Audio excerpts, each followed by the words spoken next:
मुफ्ती तारिक मसूद के बयानात के लिए तारिक मसूद ऑफिशियल को सब्सक्राइब करें। तारिक मसूद ऑफिशियल।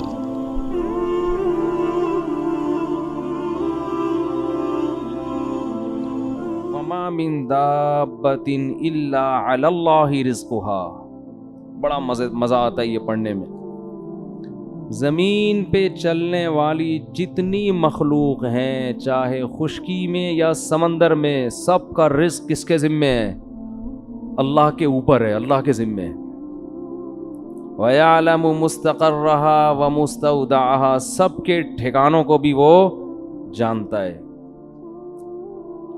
बाज़ लोग कहते हैं कि फिर भूखे भी तो लोग मरते हैं।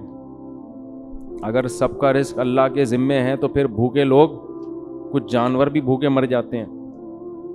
कुरान मजीद में जहाँ भी इस तरह के कलाम है ना कि अल्लाह रिज़्क़ देता है या अल्लाह के ज़िम्मे है या ये करोगे तो रिज़्क़ मिलेगा, तो वो तमाम बातें अल्लाह की मशीयत के साथ मुताल्लिक़ हैं। मशीयत का मतलब ये है कि जब अल्लाह चाहता है। बाज़ दफ़ा अल्लाह की मसलहत होती है तो वो रिज़्क़ पहुंचा सकता है, मगर किसी मसलहत से पहुंचाता नहीं, आजमाइश में डाल देता है। तो इन आयतों का मतलब ये है कि अल्लाह के निज़ाम में ख़राबी नहीं है या अल्लाह की ज़ात में ख़राबी नहीं है। बाज़ दफ़ा जानबूझकर अल्लाह किसी को आजमाइश में डाल के भूख से मार दे।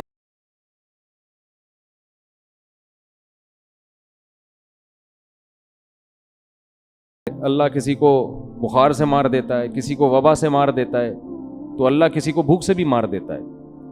इसका मतलब है कि अल्लाह का निज़ाम ख़राब नहीं है। तो ये ऑटोमेटिकली नहीं हो रहा सब कुछ जो कुछ हो रहा है। लेकिन हकीकत ये है कि हम मुशाहिदा करते हैं ऐसी ऐसी जगहों से अल्लाह रिज़्क़ पहुंचाता है कि आपकी सोच होगी और लगता है कि वाकई ये काम किसका है?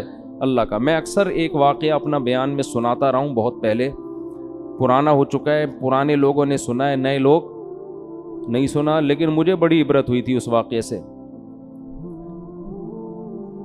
मैं गुलशन इकबाल में रहता था तो हमारे सहन में बिल्ली ने बच्चे दे दिए। और आपको पता है माएँ जब बच्चों को फीड कराती हैं ना तो बहुत ज़्यादा उनकी एनर्जी सर्व होती है, उनको भूख बहुत लगती है, उनको पहले से डबल खुराक चाहिए होती है। तो अब माएँ जब बच्चों को दूध पिलाती हैं तो उनका दाल पानी रिस्क शौहर ने अपने ज़िम्मे ले लिया होता है कि तुम फीड कराओ, हम कमा के ला रहे हैं। जबकि बिल्लियों के यहाँ ये सिस्टम नहीं है कि बिल्ला जो इन बच्चों का जिम्मेदार है वो बिल्ली का नान नफ़का अपने ज़िम्मे ले ले। बिल्लों के यहाँ ऐसा सेटअप बोलो भाई नहीं, ठीक है ना? तभी तो वो बिल्ले हैं, इंसान ना होते वरना। तो बिल्ली ने बच्चे दिए। अब बिल्ली जब बच्चे देती है तो उसको बहुत हिफाजत करनी पड़ती है अपने बच्चों की। शुरू में तो बहुत ज़्यादा, दाएं बाएं नहीं जा सकती वो। अब वो रिस्क की तलाश में ज़्यादा दूर निकलेगी तो उसको डर होता है मेरे बच्चों को बिल्ला ना खा जाए या कोई और ना पकड़ ले। तो अब उसकी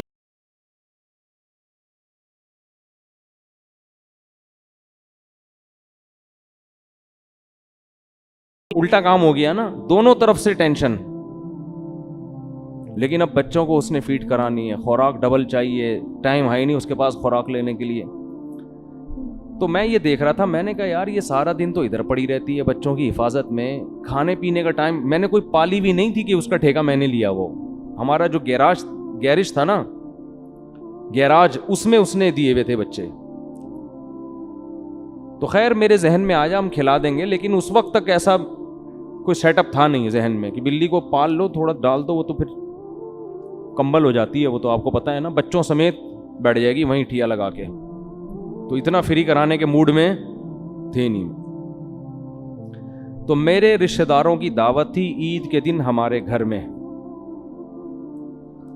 तो सबको हमने घर में बुलाया हुआ था, वालदा को भी और भाई बहनों को भी ना। ईद के दिन मेरे घर में सबने कहा था कि भाई ईद इस दफ़ा सुबह कहाँ गुजारेंगे? ये मौलाना साहब के घर में। तो मैं गोश्त खरीदने चला गया, बकरे का गोश्त में लेकर आया, छीछड़े हटा के, बहुत साफ सुथरा ख़ानदानी किस्म का गोश्त, और वो शॉपर में पैक करा के बाइक पे मैं गली में بائک کھڑی کر کے حسب معمول گوشت وہیں چھوڑ کے بھولے سے ہم گھر میں آ گئے. میرے ساتھ یہ بہت ہوتا رہتا ہے, ٹھیک ہے نا. گوشت ہمارا کہاں لٹکا ہوا ہے, بائک پہ لٹکا, اور ہم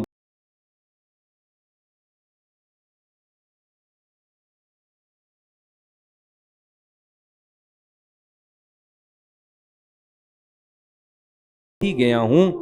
اتنا ٹائم گزر چکا تھا کہ بلی خلال کر رہی تھی دانتوں میں بیٹھ کے, جیسے ہم کھا لیتے ہیں نا تسلی سے, طبیعت سے پھوڑ پھاڑ کے, آخر میں جمائیاں لے رہے ہوتے ہیں اور وہ دانتوں کو نا یوں کر رہے ہوتے ہیں.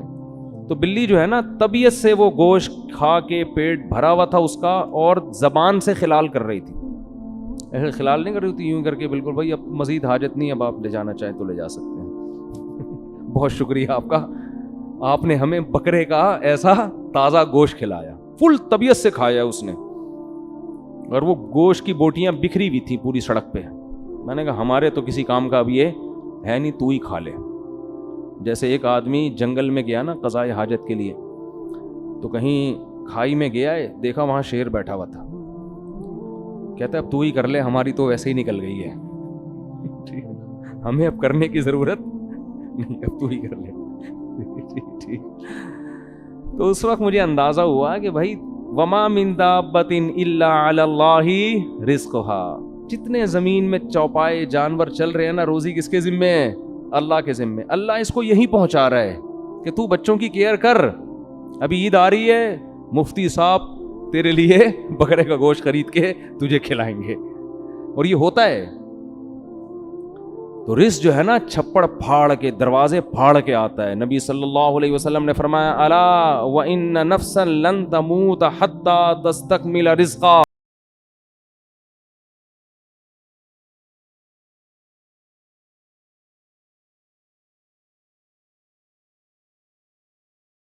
نوالا جب تک آپ کھاؤ گے نہیں نا, آپ کی موت نہیں آئے گی. اللہ نے ہر دانے پہ کھانے والے کا نام لکھا ہوا ہے, یہ تو کھائے گا. مقدر انسان کو کھینچ کے کہاں لے کے جاتا ہے. ڈاکومنٹریز میں دیکھتا ہوں بہت تو جنگلوں کی, تو اس میں آپ نے دیکھا ہوگا شکار مگرمچھ کر رہا ہے, لے کے کون جا رہا ہے؟ شیر. کبھی شکار شیر کر رہا ہے اور مگرمچھ چھین کے جا رہا ہے. محنت کوئی کر رہا ہے, فائدہ کوئی اور اٹھا رہا ہے. تو جنگلوں میں بھی سب کو رزق مل رہا ہے, وہ اس کو کھا رہا ہے, وہ اس کو کھا رہا ہے, وہ اس کو کھا رہا ہے.